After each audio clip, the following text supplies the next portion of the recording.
शीतला माई बाड़ी हमरे गाँव मोरी मैया हो भगवती माई बाड़ी हमरे गाँव। इस गांव से कितने लोग हैं जरा हाथ उठा के दिखाइए जो माँ के लिए सच्ची श्रद्धा है विश्वास है। शीतला माई आज भगवती माई के दरबार में उठा लीजिए लंबे लंबे हाथ और दोनों हाथ उठा के कि आज के रात जो हाथ नहीं उठाएगा भगवान करे अगले जन्म में पूरा ताली बजाने के लिए हाथ उठाए। बाद में कहिएगा नहीं कि कैसा शराब देके गया है। महुआ वाला नहीं, इंग्लिश वाला नहीं, मैया वाला उठा लीजिए लंबे लंबे हाथ।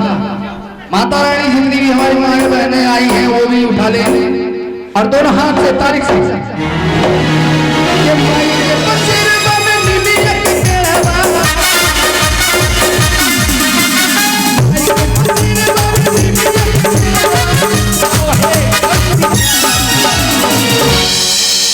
माई के देखने कहा कहते हैं जा भगवती माई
बिल्कुल लगता है सो गई। जाइए आप उधर।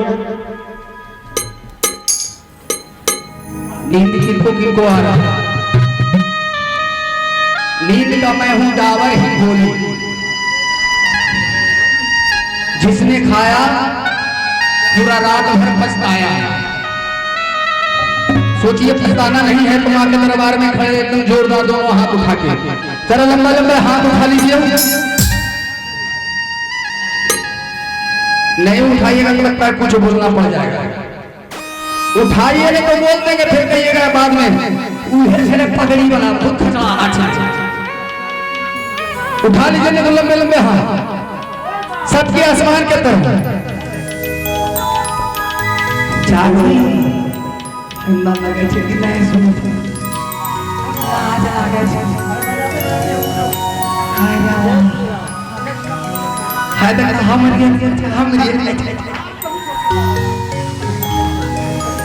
ऐसा नहीं होना चाहिए। जरा दोनों हाथ उठा लीजिए ऊपर नहीं तो बहुत खूब भजन में हम बोल देते। जरा उठा के 48 के चम चम चम के कलश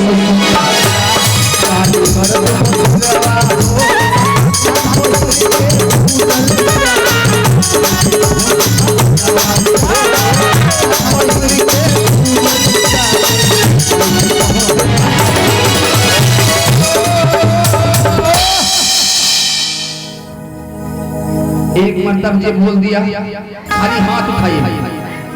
कांग्रेस साथी अब हम जैसे सरकार के रहनी चाहिए भजन में हाथ